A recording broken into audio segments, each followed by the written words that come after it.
All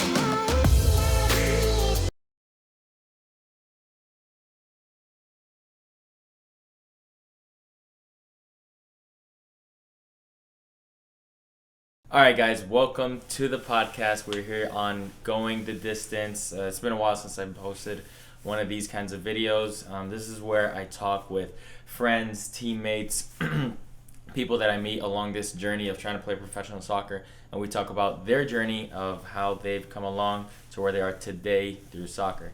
So today we've got Anthony Legendre.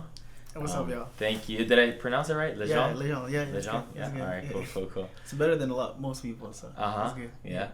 Yeah. So we met each other just online through Snapchat, because there's this group chat on Snapchat with a bunch of different YouTubers, and we spoke a little bit there. I've seen him on the videos with Matt Sheldon. He knows him personally. They've trained together, so it's cool to have him out here. And just to give you a little context real quickly, I came out here to Stumptown AC for a tryout, and then find out that the place I'm staying at, he's also a roommate of my friend here, Sean. So it all worked out, and I thought, let's get this content in. So yeah, pretty much we're just going to talk about like your whole life of soccer, when you started and everything. Right. So Right. I'll leave it up to you to start. If you want to give us just like a background, your name, age, where you play now, your position, just the basics, and we'll keep it on going from there. All right. Well, what's up, guys? If you guys don't know me, my name is Anthony Legendre. As he said, I am currently 24 years old right now. So I was born in October 28, 1996. I was born in Miami, Florida, but we moved to Canada when I was 12 years old. So I kind of grew up in both places. I started playing soccer really young, so at the age of 4, just at your local YMCA. I mean, I never got to serious soccer until I was about 14, 15. So started playing in the YMCA when I was young in Jacksonville, Florida. That's where I lived for 12 years, and then moved to Canada when I was 12 years old. So we started off living in Toronto, and that's when I started playing a bit more competitive. I remember I was playing in a house league team. And, House league team? House league, yeah. What is house league? You know house league? House league is like non-competitive soccer, so it's like bad. It's like bad level soccer. Yeah. So it's not. Okay. It's not like not bad, but it's just like it's like not for fun. competitive. It's Not just for fun. You know, guys just come out and play for fun. And actually, I remember on the first team that I was in, it was a house league team, but we had a couple good players on our team, and we were doing really good. And I think another competitive team noticed me, and they wanted me to come play on their team. But at the time, I was like, no, like I kind of like my teammates, you know, my boys just playing for fun.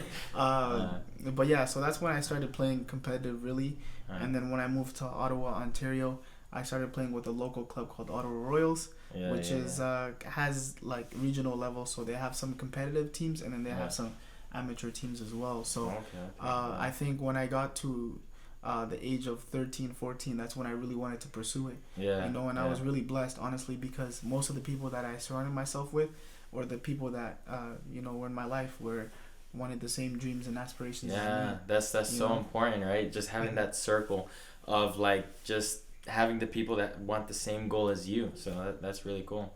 So you pretty much grew up half your life, almost, kind of, if you're 24, so almost half your life in Miami then? So I was born in Miami, but I lived in Jacksonville, Florida. Oh, so in Jacksonville is where you lived most of your life? Jacksonville for 12 years. Was there Jacksonville Armada at the time? I don't think so. I don't even know, to be honest. Like, even when I was younger, I used to just play. Just play for I was fun. I was more into like American football, believe it or not. Like, I was American a big Jaguars fan. Like, I used to play a lot of American football and also soccer too when I was younger. So I grew up just playing soccer for fun, really. And then I got more competitive into it when I moved to Ottawa. Okay. So and you were talking about the YMCA leagues and all that kind of stuff. That was in Jacksonville. That was in Jacksonville, yeah. So I used to play when I was young. I have like a couple photos and things. When I was young, but it was all just fun. I remember waking up every Sunday morning being so excited to go play, and it's just super fun. When you're that age, No, for sure. And do you have any other siblings? Yeah, I do. So I have an older sister. She's 25 years old. I love her to death. She's helped me so much throughout my career and supported me a lot. And now she has a son. His name is Noah, so I have a nephew. No way. Cutest little kid. I haven't seen them in a while, but I can't wait till I go back home until I get to see them. So Any other siblings? No, just my sister. I mean, I guess I have a couple of half sisters. So my dad lives in Haiti, and obviously my mom is from Haiti, and my sister was born in Haiti also. So I was like the first generation born in America, and most of my siblings back home in Haiti, I had a couple half sisters, and I guess I had one half brother.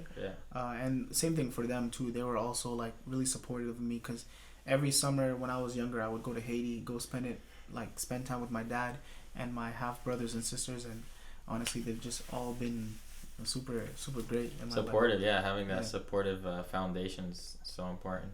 So I mean, everything was on your own when you were little, training, playing, all that kind of stuff. It's not like you had a brother or something to be training with. No. I was just outside every day, just playing. Like it's like kind of surprising, but I played more I trained more American football than I did. Really? Because it's so big in America, American football. So I would go outside, I'd play soccer at school, and then I'd play football.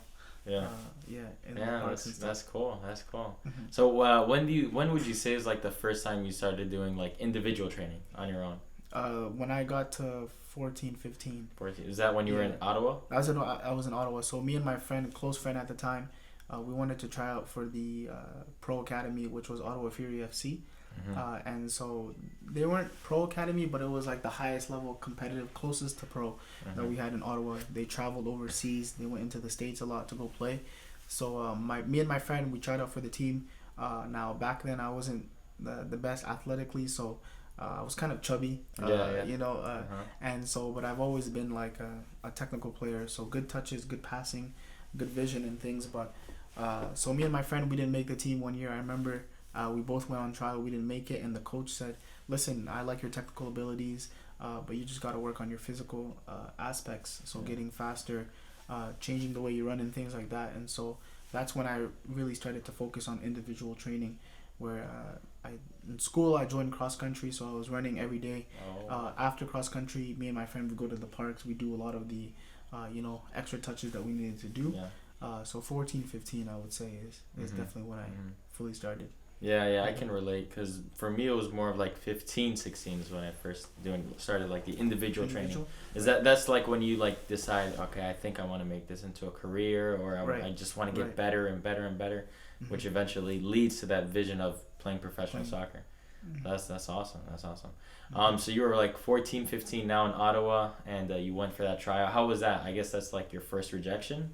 It was probably my first rejection. I remember like I got the email, and I didn't really it didn't at the time, because it wasn't still like soccer wasn't everything at the time. Like I wanted to be a pro and I wanted to go to the next level, but at the time I was kind of like, damn, like I got rejected, and I didn't really think about it like that much, but I just wanted to work on the things that I had to do in order for me to get to that next level. You know what I mean? Like it wasn't really like, oh shoot, like I can't believe I didn't make it.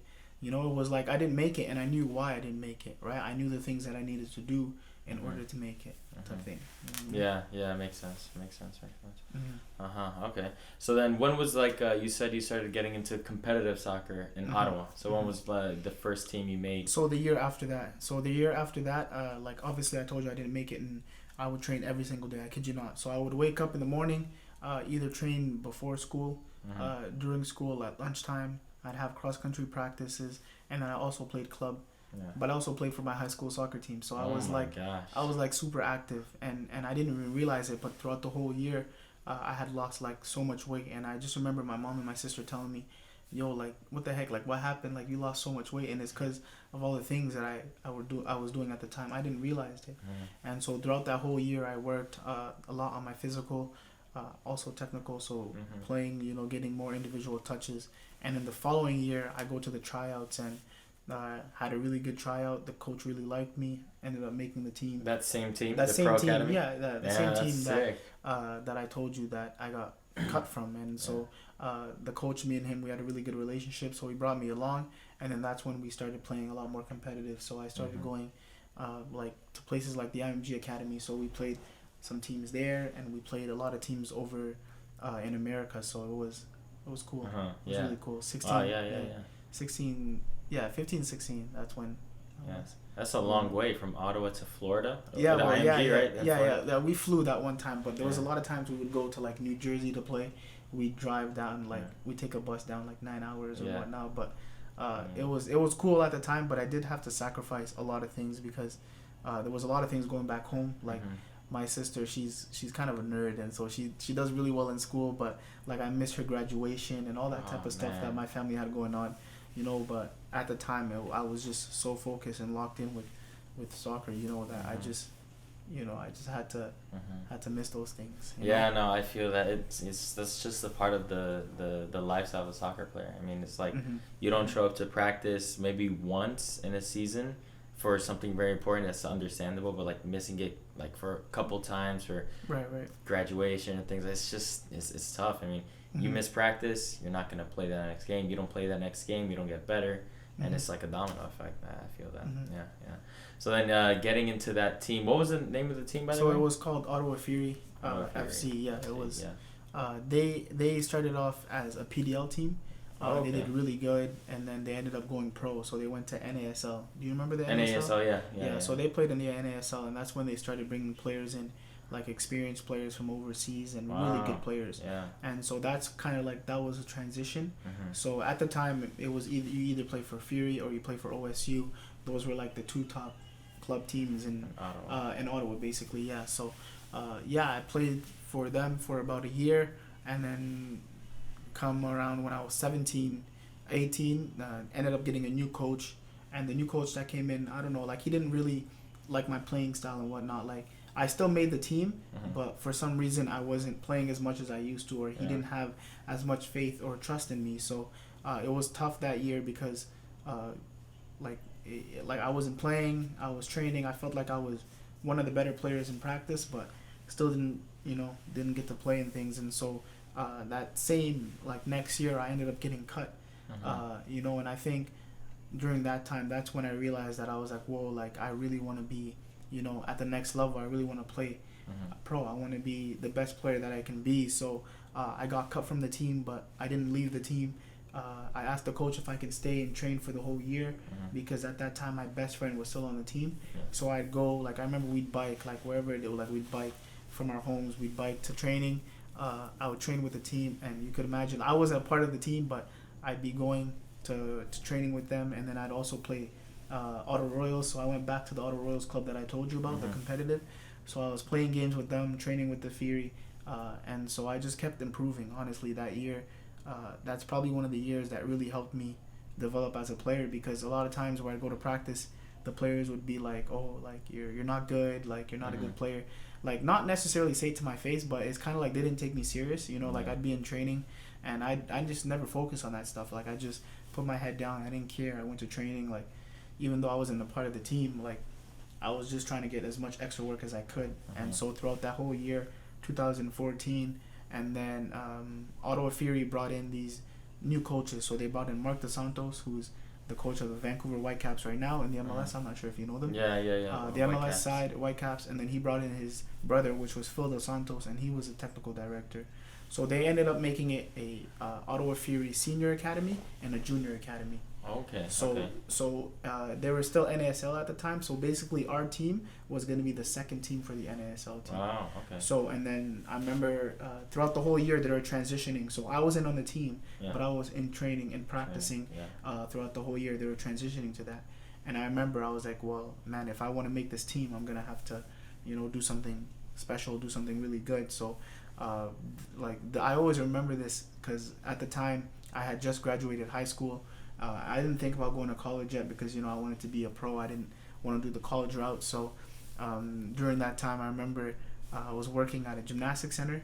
So I'd work in the morning. I'd work at 8 to 12, go home, take a nap. I'd wake up. I'd listen to this motivational speech. And I say this in most of the podcasts that I go on, but there's like a 10 minutes best of motivational speeches. And I would listen to it before my training sessions. And I don't know, man, I was just like super focused. It was kind of like, I don't know if you ever had those moments where like you do things, you're just like, whoa, like how did I do that? Or like type thing. You know what I mean? Like I'm sure you've had those moments where you you'll score a sick goal or you'll do something nice and you're like, whoa, like, and you don't even like think about it. It just happens. So during those trials, I absolutely like balled out. I did really good, and the coaches noticed me and they really liked that. My intensity and the way that I was playing. I think that extra training. So like I told you, I was training with the Fury, but I was also playing games, building confidence with the Auto Royals, and also doing extra training on my own. You know, I just got so much more confidence, and then started playing really good. The technical director noticed me, ended up being the captain for the Ottawa Fury. Wow. And then I started training with the first team. So this was probably one of my highlights. I was 18, playing with guys like Julian de Guzman, who's a really good Canadian player. He played with the national team, played against guys like Cristiano Ronaldo, Richie Ryan, like all these players. And I was training with them at the time. I remember I go into practice. I wouldn't say much. I go sit in my locker. You know, I was super quiet. They'd come in. They try to help me as much as possible. But during that time, it was just an amazing experience to train with the first pro team. Wow, that's awesome. Yeah. And so you signed with them, with the first team? No, I didn't sign. I was just training. Yeah, I was playing with the academy, but I was training with them consistently, week in and week out. And then it was also a big confidence boost for me, because a lot of the guys who you know were saying I'm not good enough, or when I was training with them, they didn't take me seriously. It was kind of like, whoa, like Anthony's training with the first team, like you know, it was kind of like I went from being cut from Fury to training with the first team. So that's definitely like one of my earlier highlights in my career.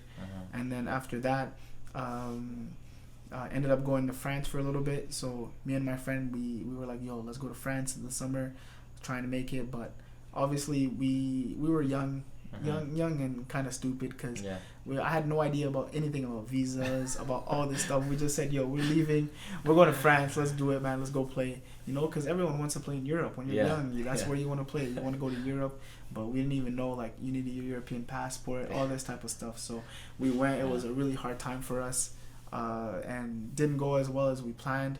Ended up coming back home, and then this was a hard time in my career, because I left Fury at the time, and so I didn't have anything. So you know, I was like, what am I gonna do? Maybe I'll go to college. And so then I went to college for 2 years. So it made me laugh about the France experience, because I did the same thing when I graduated high school. I was like, I'm not doing college, I want to go to Europe. And I went to Switzerland without no connects. It was crazy, without no connects, just completely by myself. And it was funny. It's funny, not thinking like, or young. Oh, I want to go to Europe. I don't know what visas are. I don't know what student visa, work visa, all these kinds of things. 3 months only. Oh my gosh. It was crazy. I'll save that for another video. But that's such an experience I want to share. It's awesome. But yeah, I mean, you're young. How was it in France? And talk about that a little bit. It was cool. Honestly, it was a good experience for me, because it was kind of like the first time where I was somewhere really far away from home. But I'm one of those people that like I can meet new people and do well. Like I can be far from home and be okay, you know, because it was a struggle. I'm not gonna lie to you, it was a big struggle, you know. But I just, for some reason, I always had faith, or I always believed that everything would be okay, type thing, you know. Like even though there was some days where, you know, it was really tough, but I always believed it. But I enjoyed it. I met new people. Probably the you know, one of the most randomest places that I'd be in Bordeaux, but it was cool. Yeah, it was really cool. How'd you get? Did you have a connection over there, or something? Me and my friend, we knew someone that was like, you guys should come over, come check it out and stuff. So we went, and then it was not what we were expecting it. Yeah. How long were you guys there for? So I think I was there for close to 3 months. My friend left after a month. He said, you know, it wasn't for him, so he ended up leaving, but close to 3 months. So and I didn't even know like only have 3 months until like it was almost my birthday, and I was like, yo, like I'm done, man. I'm gonna go home and just basically go back home and see, you know, and regroup. So because the law is like you're only allowed 3 months. And unless you do some other things, and then you stay longer. But yeah, that's such an experience. It's awesome. I loved it. Well, I mean, just like being on your own, new country, and the language as well. So I guess you have to speak French. You said you were in Switzerland. You speak French, yeah? Yeah. Okay, that's good. Tu parles français? Ouais, je parle français. Ouais. C'est difficile pour être un peu. Mais toi, tu parles en espagnol aussi. Oui, también hablar en español si quieres. Yeah, so it's like it's not, if you speak Spanish, it's not like it's not really hard to learn. Yeah. I mean, it just depends. Sometimes I'll be talking with I don't know, friends or family back in Morocco that I speak French with, and I'll know the word in Spanish but not in French, or when I'm talking in Spanish I'll know this word in French. And every night, but no, I speak Spanish more than French, for sure. Yeah. But yeah, like I said, just being on your own, I loved it. It's just, I feel like it was such an experience and something you're never gonna forget. Just being on your own. Yeah, no, 100%. Never forget that. Even though it wasn't the best experience. Yeah. So you came. So this is your 20, more or less. 19? I was 18. 18 going on to 19. 18 going to 19. You came back to Canada. Back home. Did 2 years of college. Did 2 years of college. What college did you go to? So I went to a school called Algonquin College. And we played in it's like the highest level of college, because it's kind of different. In Canada, there's universities and then there's college. It's not like here where it's like NCAA and all that stuff, like it's all broadcasted. Now they're doing things a little different because there's a CPL league now. So the Canadian Premier League, you can play pro, you can get drafted and stuff. So it's a little different now. But during my time, there was none of that stuff. So it was either you go to university or you go to college. And I studied fitness and health. But honestly, don't do this. Mostly the reason why I went was just to play soccer, get my highlights and get some experience. So obviously I'm not encouraging all you young footballers to do that, but it's just something that I felt like that I needed to do at the time. And so I did 2 years of college, and then after my 2 years of college, I didn't even finish. So what happened was, towards the second semester, at the time my agent was like, hey, I have something in New Zealand for you if you wanted to go. And so I was like, man, I'd love to go. So New Zealand is like all the way across the world. So this is like the furthest place you can go. I was like, man, I don't care, I want to go do it. So I went to New Zealand, played in New Zealand for a little bit. Probably one of the best places I've visited, because the people there are so nice. Like, it's amazing culture. Very fun fact, kind of random, but there's a lot of sheep in New Zealand. For every one person, there's 20 sheep or something like that. Gosh, wow. A lot of sheep in New Zealand, but it was just a great experience of meeting new people, and just had a really good time there. So So what team did you play for over there, and what level was that? I played for Hamilton Wanderers. So it was NPL, the highest you can go in New Zealand. And honestly, I was surprised by how good the players were. There were some players that were ballers. There were some players who played overseas. There was a team called Auckland City in my league who play in the Club World Cup, so they play against teams like Real Madrid. So it's kind of crazy. There was some good ballers there, but so I was there for 3 months. I was meant to be there for a year, but back to the visa problems. So I'm an American citizen, but I was living in Canada at the time. So when I applied for a Canadian work visa, I was meant to give a American address because I used my American passport. So they kind of got confused or mixed me up, and so they told me that my visa didn't go through. So imagine the whole time I'm in New Zealand, I'm playing, I think it went through, and then I got an email one day, and it's like, oh, you overstayed a couple days, and I'm like, wait, what? Okay, so then I talked to my manager at the club, and then they said, yeah, we're gonna try and figure this out, but I would have to leave in order for me to come back, because most countries you can't renew your visa or while you're in the country. While you're there, And the thing about New Zealand is they're super strict about their visa rules and their visitors and things. So it was like a 90% chance that I'm not coming back. And so at the time, the closest place to New Zealand was Australia. So I flew down to Australia, and this was a really struggle. It was I struggled really hard because the first 2 weeks, my mindset was getting back to New Zealand. So everything was going really good in New Zealand. It was a good time. The teammates were really good. The host family I was staying with were amazing. Everything, I was playing, I was training. And then I went to Australia, and I had a friend there at the time, but my friend was working, he was playing, and so he was super busy. He tried to help me as much as he could, but it was a big struggle. There was days where I'll be like, whoa, where am I going to stay? I don't know where I'm going to be, just because it was just a quick transition. So I just happened to be in Australia, and so it was really tough for the first couple weeks. And then I remember I started, I was telling my friends, I'm gonna go back to New Zealand. And in the back of their heads, they're like, bro, you're not going back to New Zealand, because they just knew, because he knew about how it was with all the visas and things with New Zealand and Australia. And so but the thing is, like I told you, I'm the type of person to try and be positive, try and make the best out of every situation. So what happened was when I got there, I started emailing teams, emailing my CVs, my highlight videos, all that type of stuff. And then one of the coaches messaged me back, and they're like, we're interested in your profile. So then he started looking into me. I started training with his team, and then I started playing in the second division in Australia at the time. So they set me up with a place, and it kind of like switched because I was struggling at first, and then it ended up helping me a little bit. And so I stayed there for another 3 months, and that was towards the end of the season. So their season was gonna end anyways, and then I was kind of like, you know what, like I'm far from home. I've been gone for like 7 months. I kind of miss home, so I decided to go back home, and just regroup. So go back home and then train, basically see what my next options were at the time. Wow, what an experience. So you're 20, 21? Yeah, 21 going into 22. So like I came back around like August. So I was going into 22 in October time. So then what was the plan? What was the next step then? So the next step, when I left Australia and I went back home, I left in a good manner. And so the coach was telling me, if you want to come next season, we'd love to have you back. And the level wasn't bad. And there were some good teams in the league, some good players in the league also. But sorry to cut you off real quickly. So what was the team and what level was it in Australia? So the team was South Hobart FC, and it was second division. Yeah. Okay. Second division. Yeah. Second division. Yeah.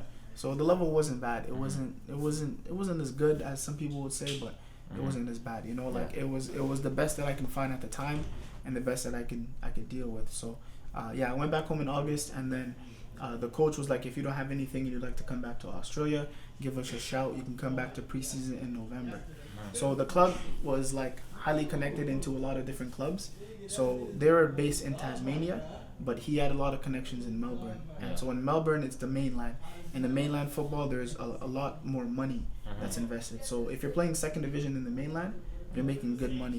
They're taking good care of you. They're giving you cars. They're giving you a lot of things. You know what I mean? And so I was like, yeah, sure, why not? Like, I didn't have anything going back home. So I was like, let me give this a try. Go back to, Australia. Ended up going back to Australia. Did the preseason with them. Trained every day. Got fit. Kind of got my mindset right. Got away from all the distractions from back home. And then I got a call from my agent one day. He was like, yo, bro, I got you a great opportunity in Tulsa. So this was 2018, towards the end of 18. And he was like, we're gonna fly you out from Australia to Tulsa. So they flew me out. I went to Tulsa for I think the first week of preseason, and then that's when I reunited with Jeff. So Jeff was taking care of me. I was living with him and his roommate, sleeping on the couch. And I remember I was kind of like, I went into that tryout like, it's either I make this team or like I don't even know what I was gonna do. I don't know. Like I had no like other options or anything. It was like I have to make this team no matter what. And so when I got there, I remember I just meditate. So I wake up in the morning, meditate. I listen to worship music or I listen to motivation songs. And I just remember like going into the tryout, I've never been so focused. And then like that's when I met Matt too during that time during the trials. And I just had a good 2-3 days. And the coach was like, whoa, like we like you as a player. And there was only one left back signed at the time. So they were like, if you'd like to join, we'd definitely like to sign you. So then that's how I signed my first pro contract in America. Wow, it was then 2019. That's so awesome. I was 22. Yeah. Wow, that's awesome. That's awesome. Yeah. So you did the preseason just a couple days in, and the coach already liked you. And he liked me 2-3 days. And I think what helped me a lot is because most of the guys were really cool with me. They were really welcoming. They brought me in, and they just tried to give me tips and pointers. Telling me to do this, and I was blessed, man. Like I was honestly blessed to be there. That's awesome. All right. So and then you played one season in Tulsa.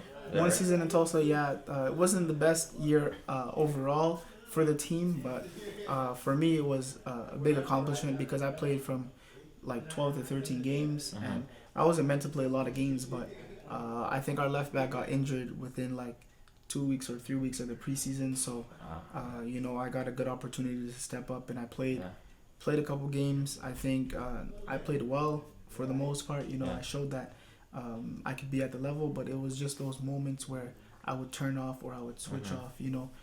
we're the pros that are super locked in. So, but yeah, played 12 to 13 games. Wow, that's good. That year. Yeah. And season ended. So what was the next step then? Season ended, and then it was a successful season for me, but not for the organization. And then my agent was just thinking maybe looking me to get back into the USL Championship level. So, fun fact, that's when. So in December that year, season finished in October. So I went back home for a little bit, and in December that year, we had an opportunity to come try out for Nisa Club. Can you guess what Nisa Club was? This one? Yeah, Stumptown. Really? Yeah, Stumptown. So, 2019 in December, me and my friend, we came down, and the coach at the time was Mark Stevens. Super nice guy, really nice, really chill, really welcoming. He brought us in. Now, my friend Hensley was Canadian at the time. We came in and we both did really well. They wanted to sign both of us, but Hensley being Canadian, they couldn't really sign a foreigner in the Nisa League because foreigners cost a lot of money. And then also they were having a bit of troubles like financially when they had the team because they just had their season, their half of the season. So like they were looking to bring me in and things just didn't work out, and that's when they ended up going bankrupt. You know what I mean? So which kind of sucked because you know, it was a good opportunity for me, but it wasn't at the time. It was fresh out of my season, so it wasn't like I have no more options. I don't know what I'm gonna do after that. You know what I mean? It was still like, okay, we can still look around and see what happens. Wow, it's just it depends. Some situations you were just out of luck, and some situations the club is out of luck, which also affects you. But yeah, it just depended. Wow. So it didn't work out with Stumptown? Didn't work out with Stumptown, and then I had a couple more trials. So Tormenta reached out to me. They wanted me to come. It's a USL 1 club.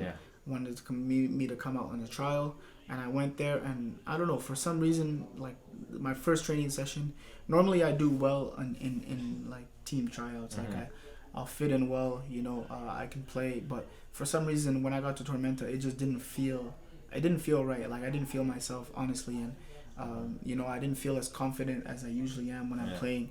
And also when I got there was a left back that they were already like about to sign, or that they had already signed, you know, so they brought me in just to see me type thing, and I didn't have the best trials. It wasn't like oh, they should sign this guy. It was like, yeah, he fits in, you know, but we need something better.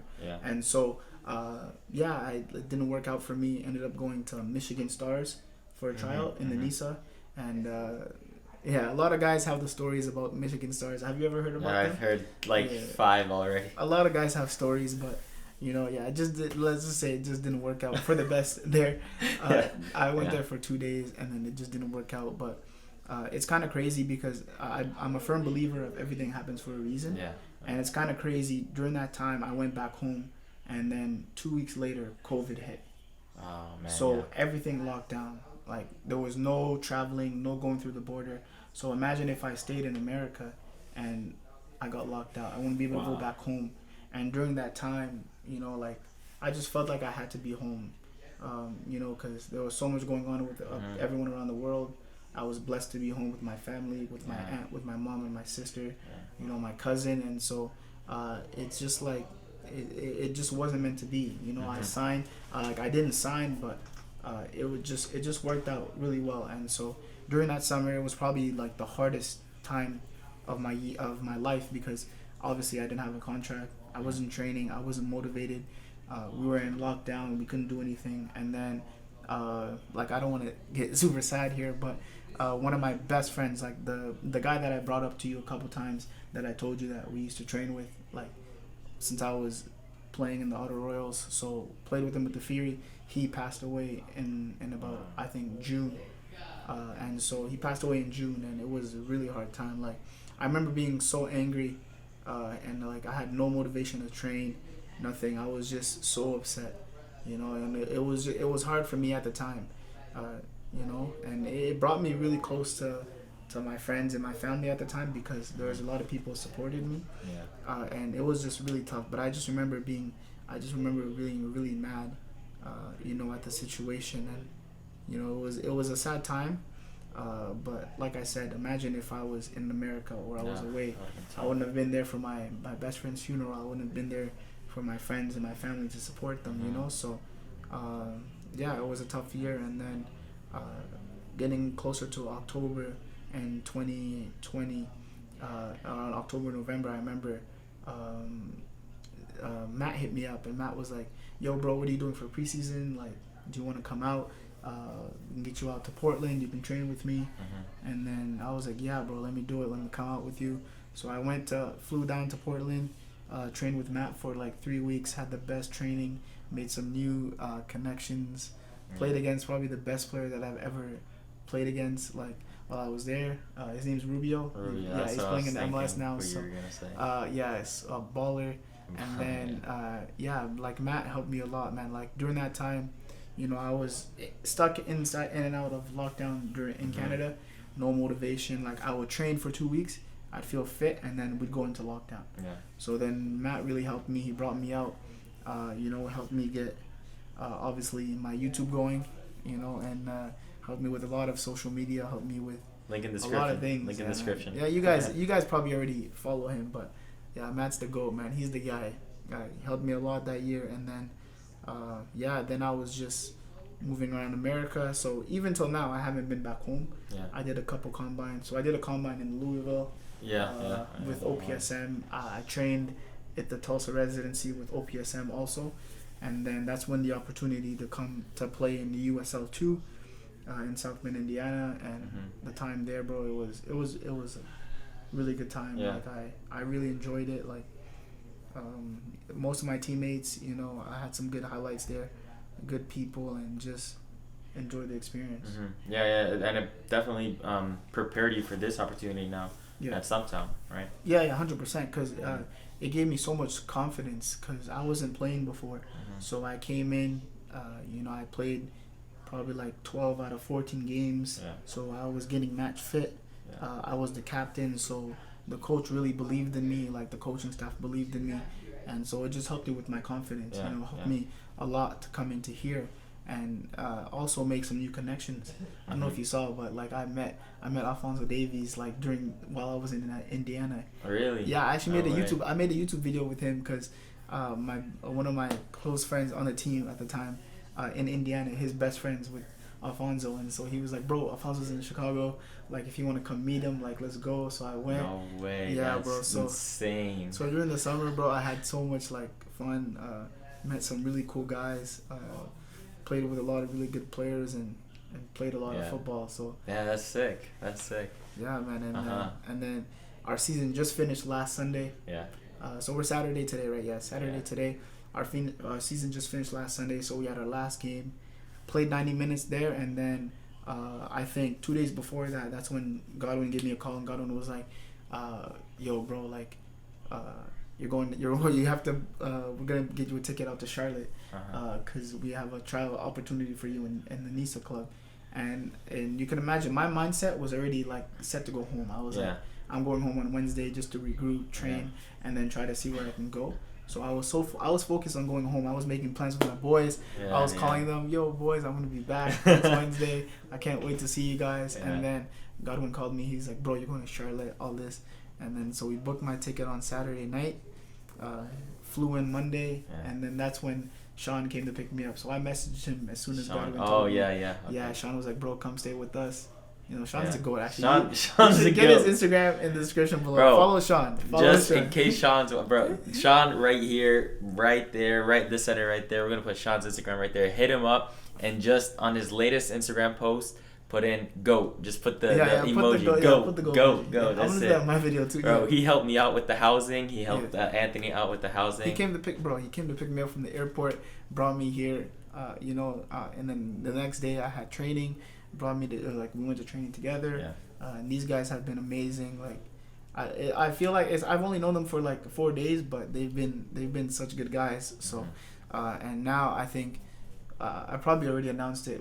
Like, I've signed here. So, it's amazing. Like, I mean, I haven't really told anyone yet, because, you know, it's not official. Like, I haven't officially signed the paper yet, so I haven't really told anyone except for some close people, like my mom and my agent obviously knows. So but yeah, like, it's just, I remember like standing outside and I was just like, wow, like I actually signed. Like, I've been through some really hard times in these last 2 years, but I kept faith. I had faith and I believed, and and one thing that like I've been saying a lot this year is that 2021 is gonna be one of the best years of my life. And bro, I don't know, like it's just ever since I've been saying that, good things have been happening to me. God's been really blessing me. So 100%. So that's where I'm at right now, guys. Awesome. Well, no, honestly, I'm sure a lot of people that are watching this video, they're going to take a lot of things. Persistence is number one. Faith, believe in yourself, and just you're going to get more no's than yeses. And all it takes is that one yes to sign that pro contract, which I'm searching for. But yeah, that's dope. I'm so happy that you signed or that you're about to. Yes, it's sir. it's really cool. To see friends and meet people. Like I said in the beginning, I met Anthony just through Snapchat, and now we meet in person, and it's awesome that he's signing his pro contract here. So well, anyways, that's the end of the video. Thank you guys for watching the video. I hope you guys took something out of this. If you have any questions, any concerns, whatever it is, put it down in the comment section below. Also hit him up if you have any kind of questions. Follow his Instagram. Info is going to be right here in the middle. Everything else in the description. Go ahead and hit the like button, subscribe. Anthony, any last words? No, thank you guys for tuning in, man. I hope you guys are having a great day. Sub to my boy's channel if you haven't already. And yeah, thank you guys. Awesome. All right, guys. So catch you guys in the next video. Take it easy. Peace.